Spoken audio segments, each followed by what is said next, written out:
Want to know why? Ask how. Howard the Humongous. Has the next wave of the coronavirus pandemic already arrived? And has the coronavirus given cover to Donald Trump's sins? How you see the state of the coronavirus pandemic depends on where you stand politically.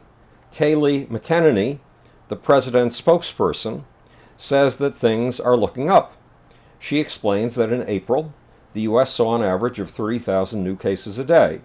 In May, only 25,000 new cases a day. And, says McEnany, the U.S. is currently on track to see 20,000 new cases a day. In other words, we have licked the coronavirus and it is slinking away like a dog with its tail between its legs. The only thing we had to fear was fear itself. Adds McEnany, the president ordered the churches open in May. And, quote, here we are 4 weeks later, and we haven't been hearing about a rampant outbreaks in places of worship, close quote. Or as Donald Trump put it on April 13th, when it comes to handling the coronavirus, quote, we have done a job the likes of which nobody has ever done. But a report from Bloomberg, roughly 12 hours after McEnany spoke, said precisely the opposite. It declared that a second wave of coronavirus cases is emerging in the U.S., raising alarms. And it cited specifics. Said Bloomberg, Texas on Wednesday, June 10th, reported 2,504 new coronavirus cases, the highest one-day total since the pandemic emerged.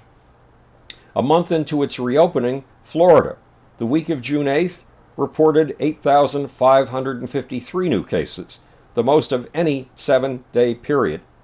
And California's hospitalizations are at their highest since May 13th and have risen in 9 of the past 10 days. CNBC adds that Arizona's cases have nearly doubled since Memorial Day, and the state fears maxing out its hospital capacity by July. And CNN reports that Houston, Texas, may have to implement coronavirus restrictions again. In fact, that uptick in coronavirus cases is not limited to Texas, Florida, Arizona, and California. The New York Times points out that the number of coronavirus cases is rising in 21 states. Yes, 21 states.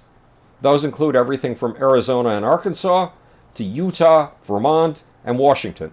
Dr. Anthony Fauci, the head of the National Institute of Allergy and Infectious Diseases, calls the coronavirus his worst nightmare and warns that the fight against its spread is far from over. And the CDC, the Center for Disease Control, warns that we may have to go back to mitigation efforts such as what were implemented back in March if cases go up dramatically. In other words, we may have to go back to lockdown. Who is right, McEnany and Trump, or Bloomberg and Fauci? Has President Donald Trump done a job the likes of which nobody has ever done? The latest coronavirus facts are these.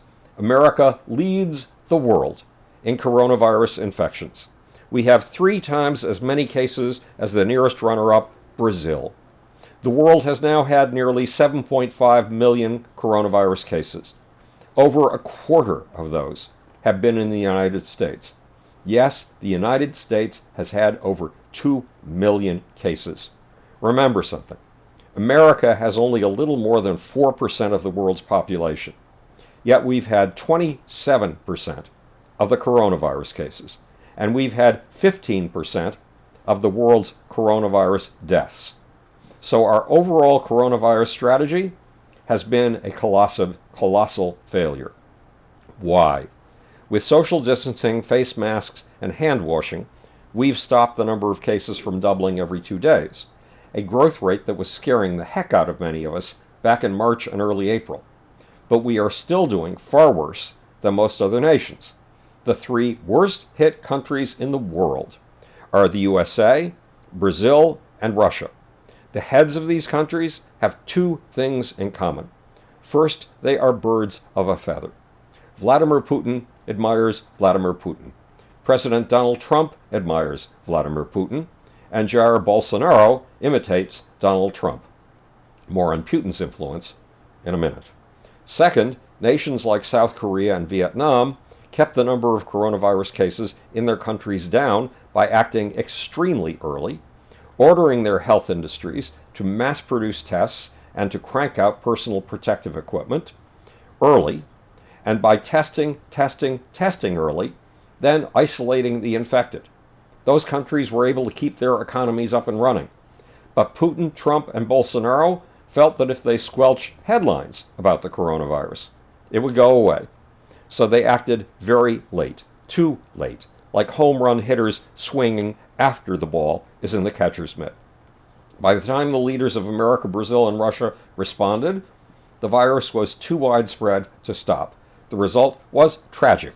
South Korea has had less than 300 deaths from the coronavirus, 276 deaths to be precise. The United States has had 113,000. That is a huge difference. What's worse, if the coronavirus follows the pattern of the Spanish flu of 1918, we will have another wave of deaths in the fall that makes the wave we've just undergone look minor by comparison. Even more ominous, the New York Times reports that ever since February, a unique coronavirus mutation has been circulating that is even better than the standard coronavirus at infecting cells in the lab. The New York Times points out that, or researchers point out, that may not mean it's more effective among humans, but we don't know.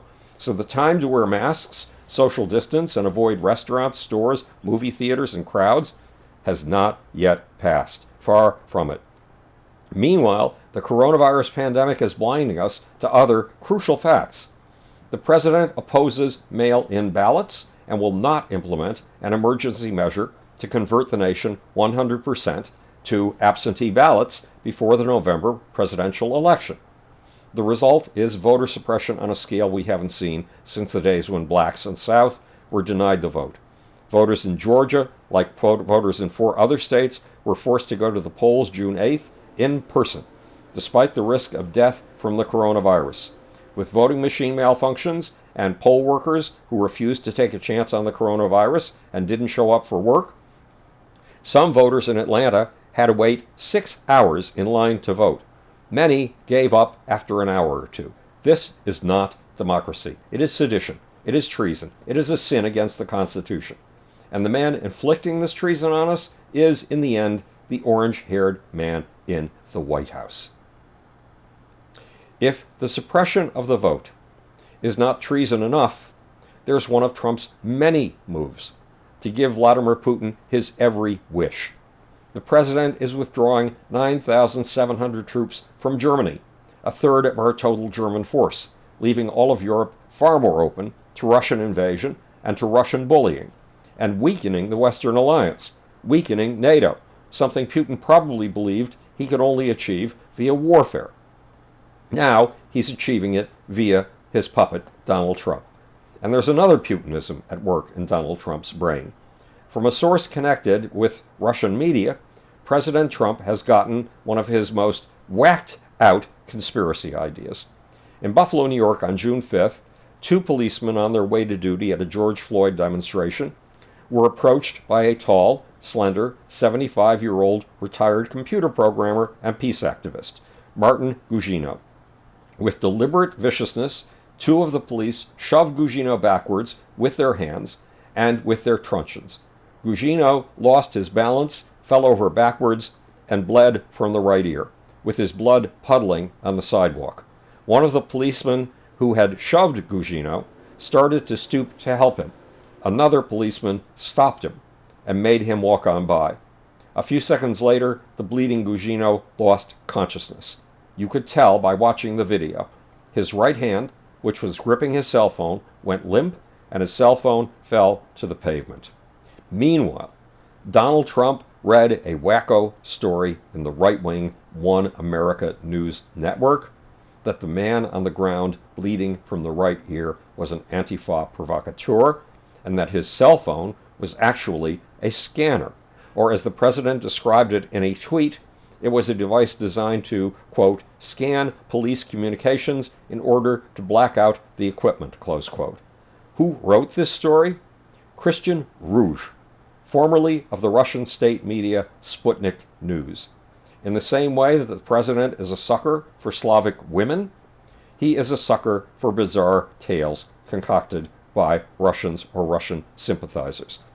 So the president tweeted this libel against Gugino, and Kayleigh McEnany, his press secretary, justified the tweet to reporters as a legitimate way to look at the facts from every angle. So Donald Trump, con man Don, the president of plague, has not only mishandled the coronavirus, but the coronavirus is giving him an opportunity to stab America in the back on behalf of Vladimir Putin, while his policies help kill Americans by the tens of thousands.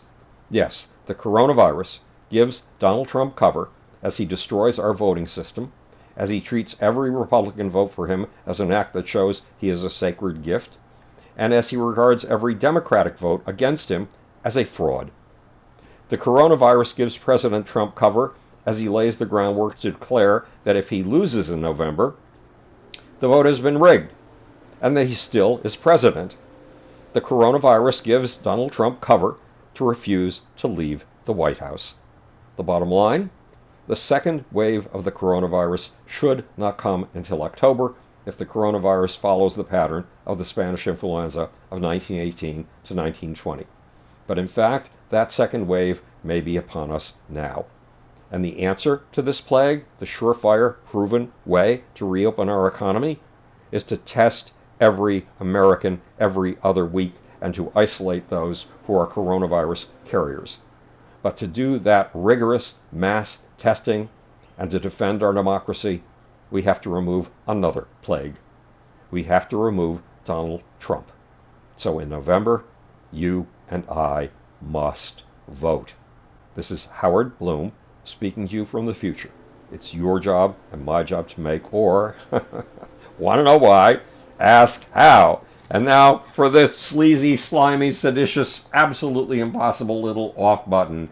I think I found it.